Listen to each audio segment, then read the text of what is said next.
XIX, en los 1800, cuyas características eran bases autoinmunes y clínica se reconoce por una triada: crecimiento de la glándula tiroidea, que se le conoce como bocio, exoftalmos y datos de tirotoxicosis. Esta triada clínica tiene que estar presente. Pues la tirotoxicosis es lo mismo que hipertiroidismo.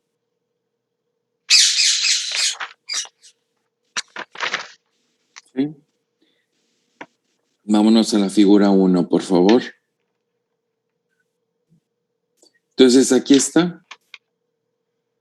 Tenemos bocio, hay exoftalmos, y puede haber otras manifestaciones como la dermatitis y la acropaquia. La dermatopatía por hipertiroidismo y la acropaquia, que es precisamente los dedos en palillo de tambor. Lo que ven ahí en el recuadro D. ¿Sí? Esto por lo general, ¿sí? Yo también había leído que se presentaba mixedema pretibial. Sí. No es frecuente, es más frecuente en el hipotiroidismo el mixedema. Cuando llega a presentarse en el hipertiroidismo es pretibial nada más. El mixedema generalizado se aprecia más en hipotiroidismo. Pero no es más que acúmulo de glucosaminoglucanos en el tejido celular subcutáneo, y el mixedema, la característica del mixedema es que es un edema duro que no produce godete. Esa es la característica clínica. No vas a dejar plasmado allí el dedo en el paciente. No hay signo de godete. ¿Ok? Sí, doc. Bien.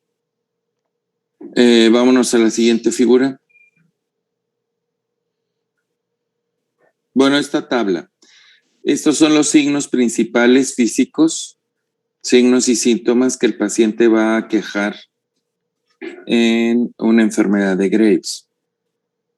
Si recordamos las funciones de la hormona tiroidea, de lo que vieron ustedes en fisiología, pues las hormonas tiroideas son las que se encargan principalmente del metabolismo basal general del cuerpo.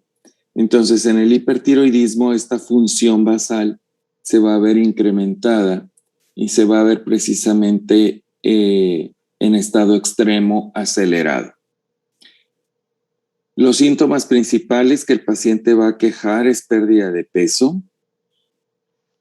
El paciente empieza a perder peso sin hacer dieta, sin llevar ninguna modificación, no hace más ejercicio ni nada. Entonces, el paciente empieza a perder peso sin razón.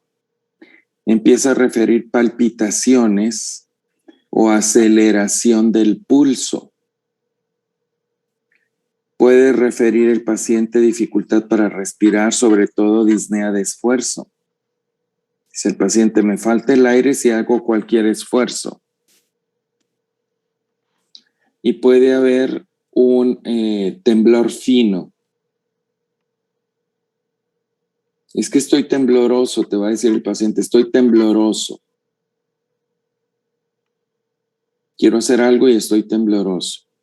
Muy cansado, con debilidad muscular. El paciente va a referir mucho cansancio, fatiga, y va a tener dificultad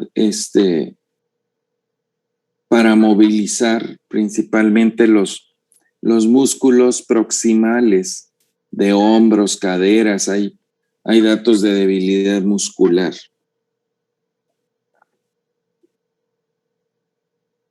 Algo que también va a referir mucho el paciente es intolerancia al calor y sudoración.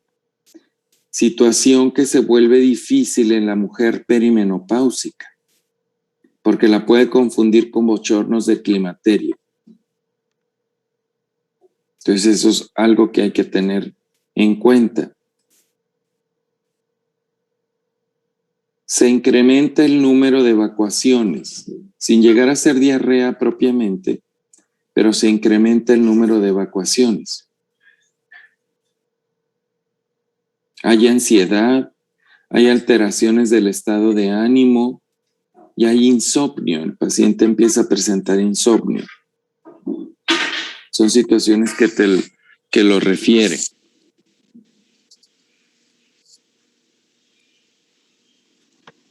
Puede haber hiperactividad y nerviosismo. Y puede referir también prurito, poliuria, alteraciones menstruales en la mujer, pérdida de la libido, sensación de inflamación en el cuello, sobre todo en la parte anterior del cuello. Y pues definitivamente lo más marcado va a ser las manifestaciones oculares. Que va a haber inflamación de los ojos, puede haber dolor ocular.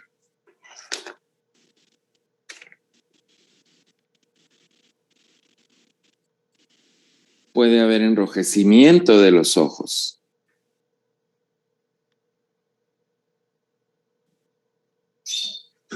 ¿Sí? Y ya los signos, que son los que ustedes van a detectar, porque eso ya lo vieron en propedéutica, ¿verdad? El semestre pasado. Signos es lo que nosotros detectamos, síntomas es lo que nos refiere el paciente. Los signos que nosotros podemos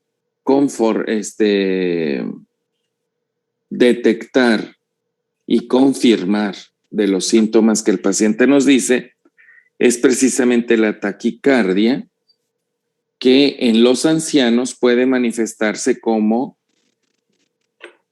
arritmias. Principalmente el anciano que inicia súbitamente con fibrilación auricular.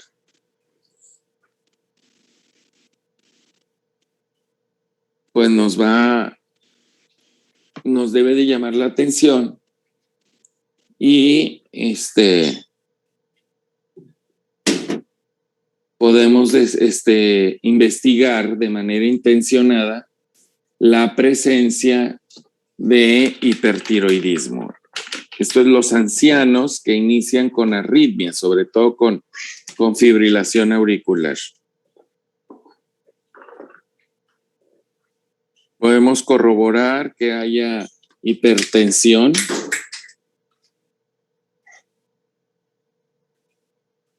Sobre todo hipertensión sistólica.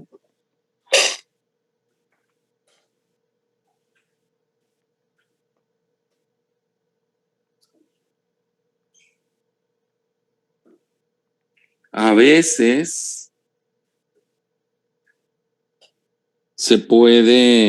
el paciente puede cursar con falla cardíaca. Datos de falla cardíaca.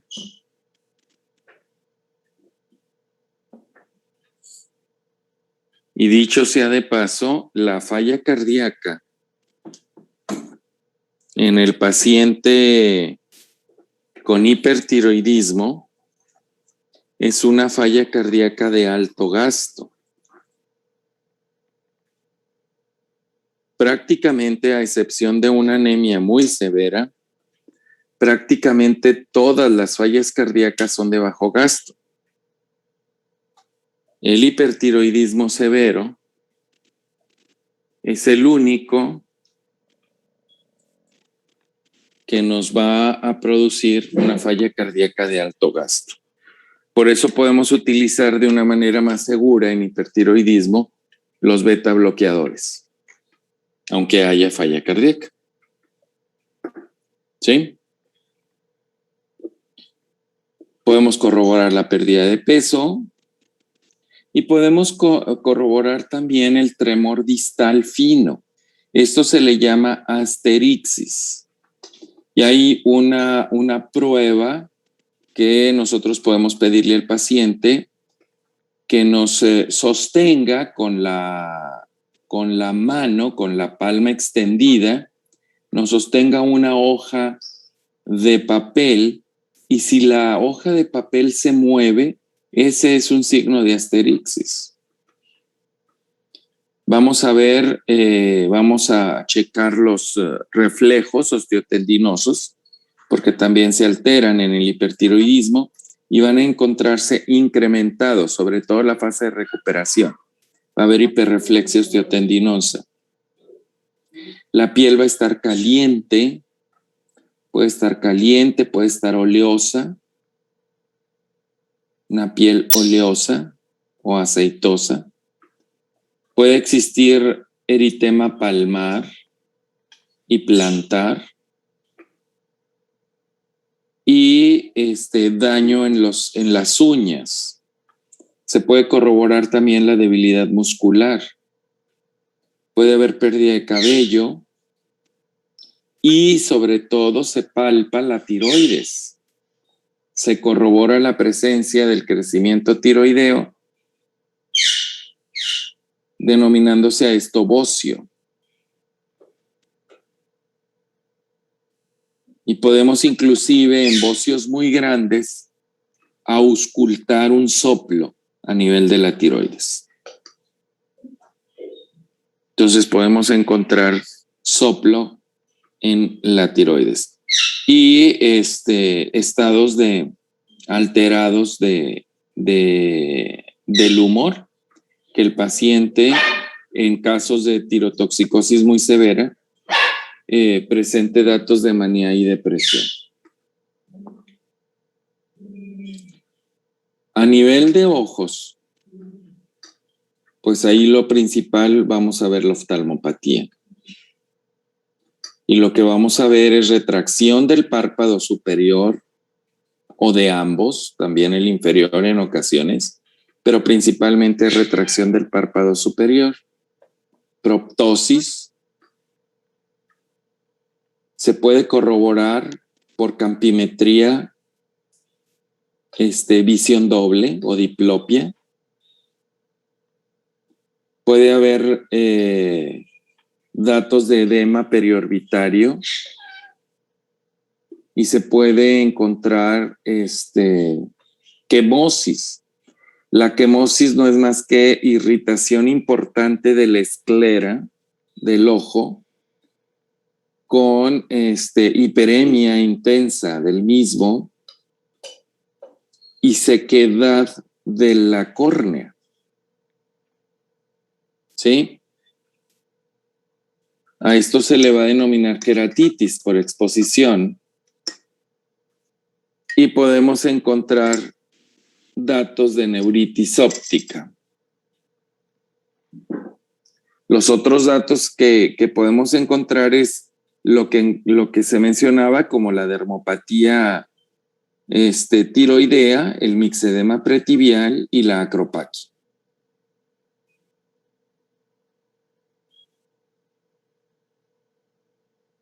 Todos estos signos y síntomas los podemos encontrar en un paciente con hipertiroidismo, pero los principales que nosotros vamos a ver van a ser precisamente la taquicardia, el exoftalmos, el bocio, la asterixis, la hiperreflexia, la hipertermia. Son casi siempre los que más fácilmente o más frecuentemente están presentes. ¿Ok? Bien, vámonos a la siguiente.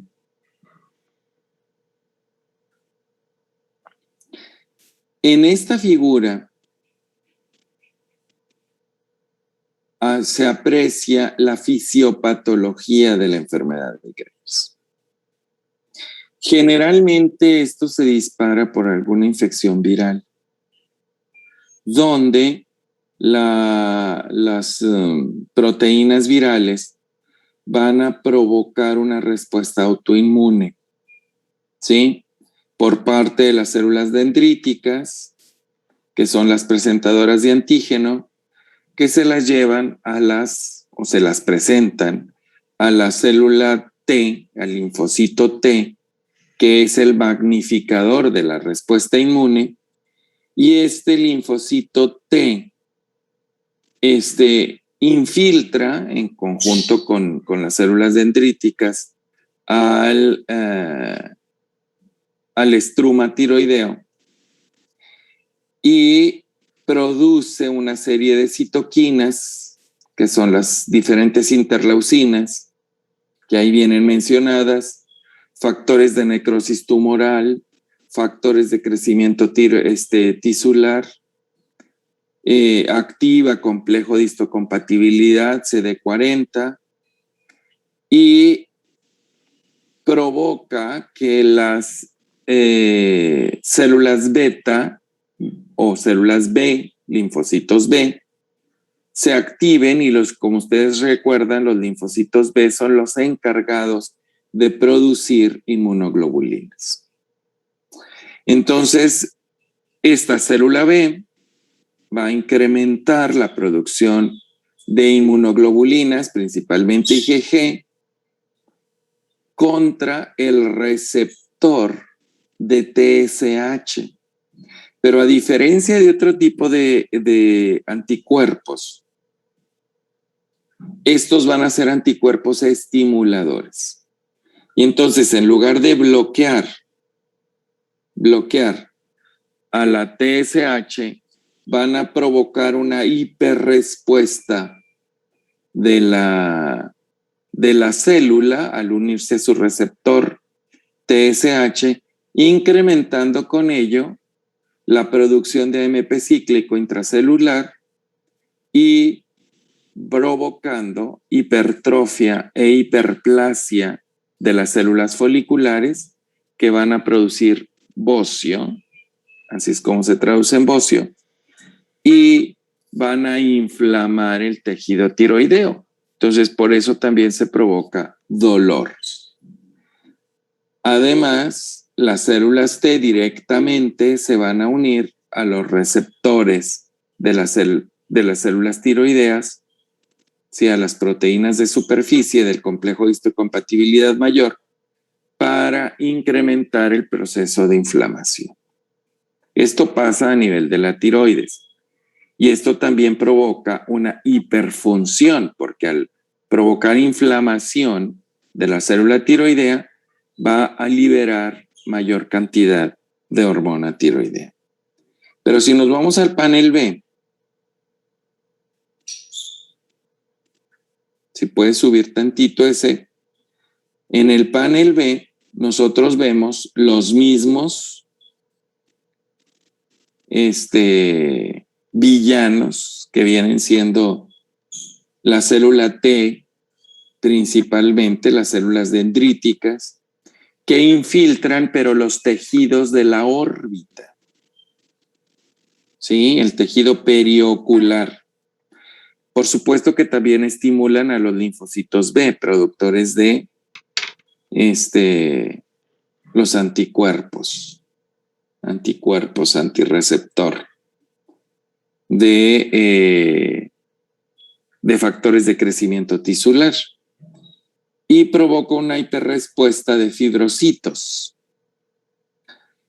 Lo que va a suceder es que los fibroblastos residentes de la órbita van a ser estimulados por las mismas hormonas proinflamatorias que secretan en linfocitos T, linfocitos B y los fibrocitos, provocando una desregulación de estos fibroblastos, con los cuales se va a provocar una diferenciación del fibrocito en células miofibroblastos, células híbridas y adipocitos.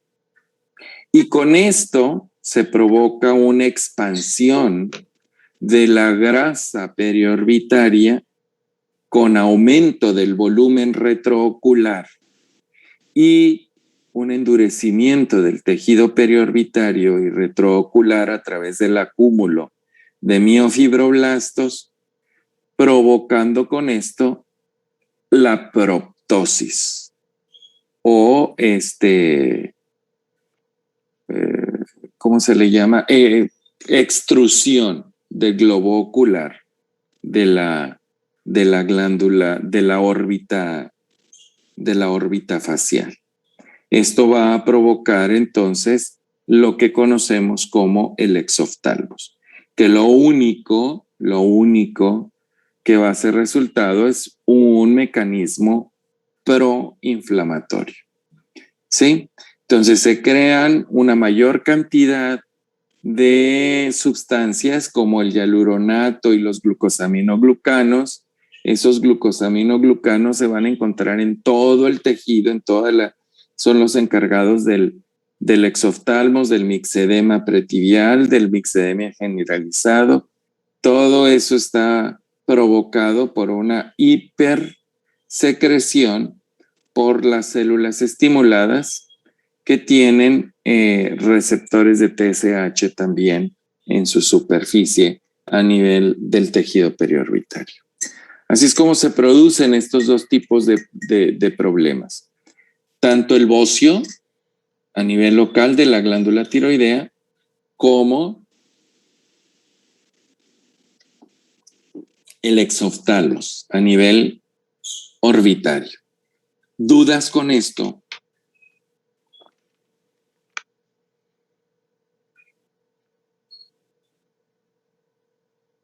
¿Quedó claro en todo esto, muchachos? Creo que los esquemas están muy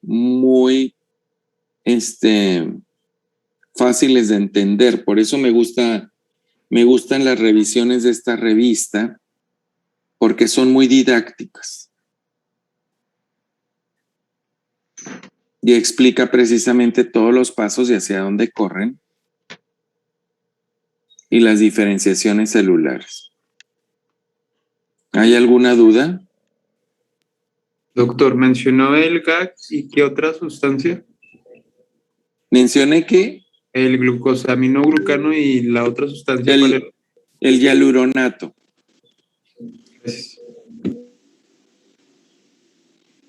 Que son proteínas que se encuentran siempre, pero en mucho menor cantidad, en el tejido fibroso. Esas normalmente son las que dan firmeza al tejido subcutáneo y son producidas por los fibroblastos.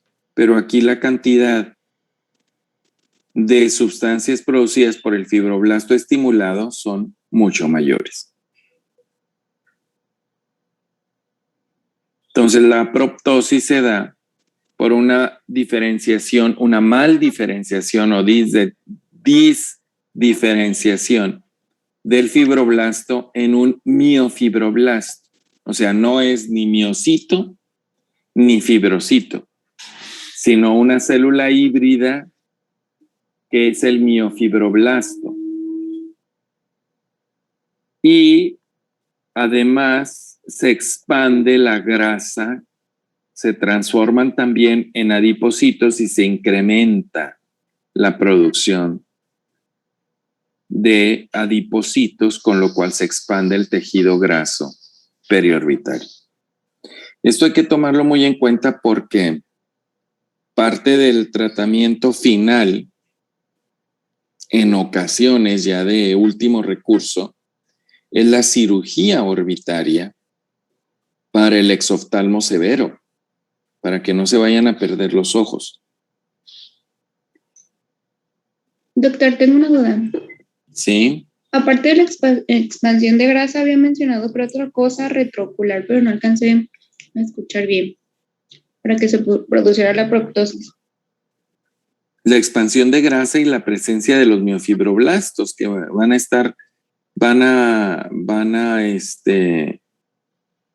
secretando los glucosaminoglucanos y el hialuronato.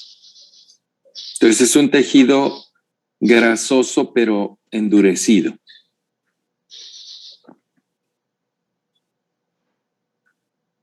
Entonces no es tan fácil poderlo revertir. Por eso se tiene que dar tratamiento lo más temprano posible antes de que haya una proptosis muy seria.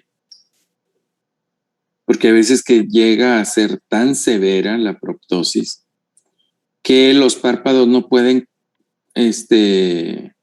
cerrarse. Y al no cerrarse, el ojo se seca. La córnea se seca, se ulcera y puede quedar ciego el paciente. Nada más de que su fisonomía se cambia completamente. Entonces hay que intentar hacer tratamiento temprano. ¿Y va a ser dirigido a qué? A bloquear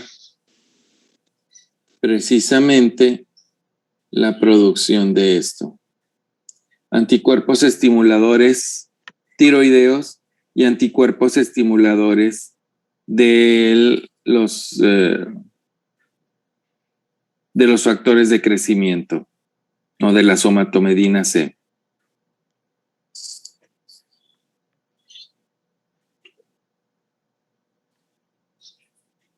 ¿Sí?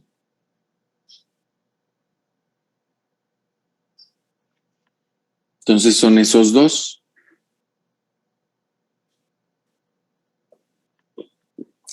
Y a esto está dirigido las nuevas terapéuticas, sobre todo de la oftalmopatía. ¿Sí? ¿Estamos? Sí, doctor. Ok. Bien, prosigamos. Entonces, entendiendo una vez la fisiopatología, vámonos a la siguiente, Lalo. Podemos entender aquí en este flujograma. Te saliste, Guillermo. ¿Qué es lo que vamos a hacer con este paciente?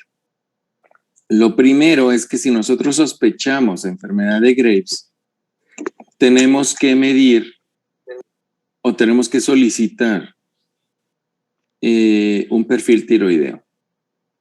Y el perfil tiroideo en sangre va a medir lo que es la concentración sérica de tirotropina o TSH. Entonces se va a reportar como TSH o tirotropina. Y vamos a tomar en cuenta los niveles de tiroxina libre. Aquí es muy importante que no se nos olvide el concepto de retroalimentación negativa. ¿Por qué se toma en cuenta T4 libre? Porque es la hormona principal para la retroalimentación negativa. ¿Qué significa esto? TSH, ¿cuál es su origen? ¿Dónde se produce? Astrid. En el hipotálamo. ¿Me estás preguntando o me estás contestando? No creo que es en el hipotálamo o hipófisis. Es de la adenohipófisis. Sí. Pero eso te causa gracia, Astrid. ¿Por qué? No, pero es que de verdad no me acordaba bien, doctor. ¿Por qué?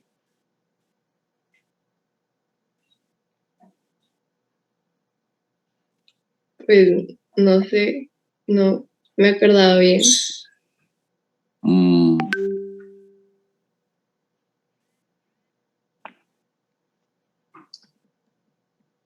Ok. Y eso es gracioso entonces. Bueno. TSH se produce en hipófisis. ¿Y qué hormona estimula la secreción de TSH, David? David Campos. Porque hay otros Davides.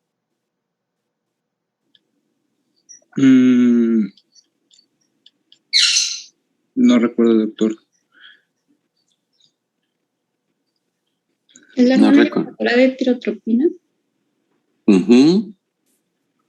Sus siglas son, ¿cuáles, Ana Lili? No me acuerdo, pero déjeme, intento hacerlo por inglés. TRHG, ¿no? TRH. Ok. Son siglas en inglés. Tyrotropin Release Hormone. Entonces, TRH es hormona hipotalámica. Y fíjense, lo acabamos de ver la semana pasada.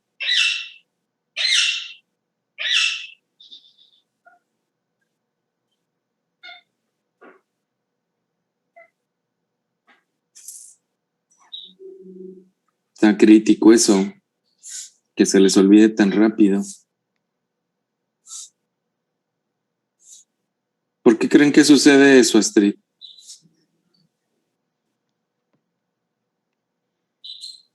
Ay, pues yo la verdad no volví como a leer, o sea, lo que vi en la clase pasada, entonces por eso no me acuerdo. ¿Y qué es lo que tienes que hacer? ¿O qué es lo que todos tienen que hacer? Eso significa y me da pendiente porque son dos cosas. Uno, no leen el artículo cuando se los envío. No lo leen.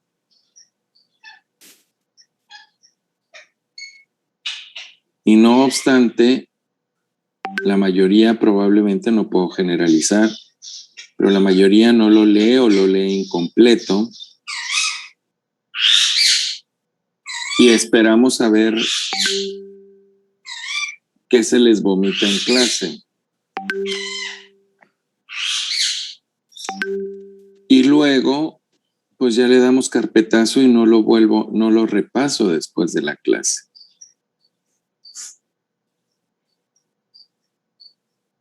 Entonces un conocimiento no se queda.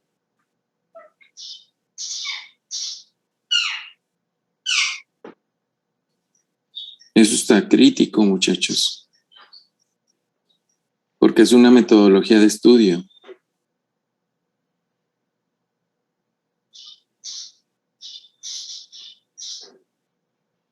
Entonces, esto que parece gracioso,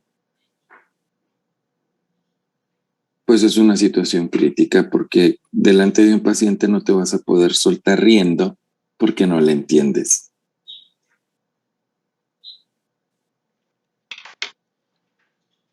Y el paciente no te va a aceptar una sonrisa y que le digas, no me acuerdo.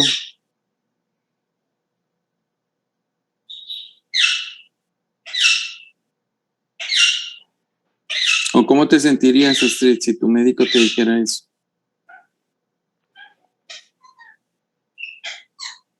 Pues no confiaría en él o no sé. Entonces, ¿qué es lo que tenemos que hacer?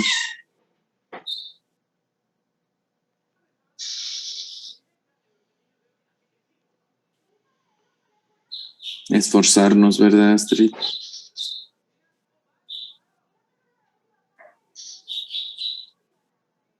Bueno, por favor lean este artículo, entiéndanlo, repasen lo de hipotálamo hipófisis para poder entender esto, si no, no van a comprender.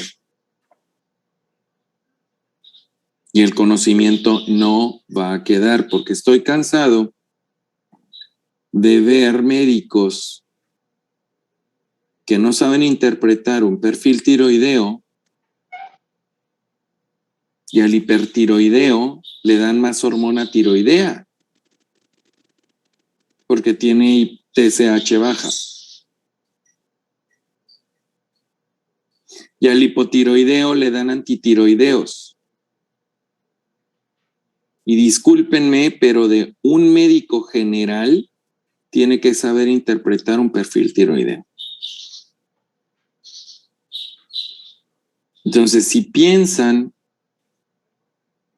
que interpretar un perfil tiroideo es de especialista, están equivocados. Un médico general tiene que saber interpretar un perfil tiroideo. Y para eso tiene que tener el conocimiento.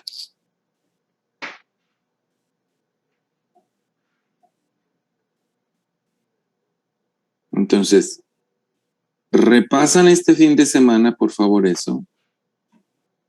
Lo que es el mecanismo de contrarregulación o retroalimentación negativa. Y leen el artículo para poder entender este flujograma.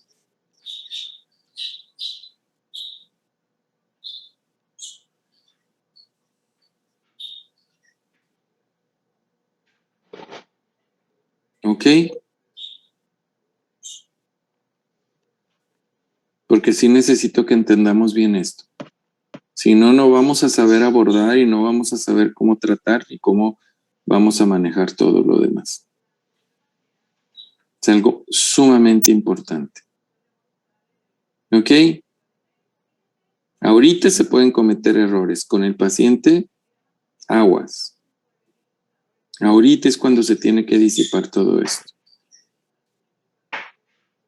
Y si no, no vamos a estar entendiendo. Entonces el lunes nos vemos con esto, nos quedamos con este flujograma y a lo mejor hacemos unos ejercicios de perfiles tiroideos para poderlos entender. De diferentes tipos de perfiles tiroideos. ¿Ok? Ande. Muy bien. Entonces nos vemos el lunes. Por favor, les suplico. Sí, Astrid. Sí, Le suplico. David. Sí, doctor, una disculpa. No, pues qué bueno que sale aquí, pero es de reflexión. De reflexión para ustedes mismos. Y así como están ustedes, están varios. Así es que ese es nada más un muestreo estadístico, ya que les gusta también la estadística aquí en la carrera. Entonces, es un examen de conciencia. Sí, Astrid. Sí, Entonces hay que pensar en ser mejores cada día.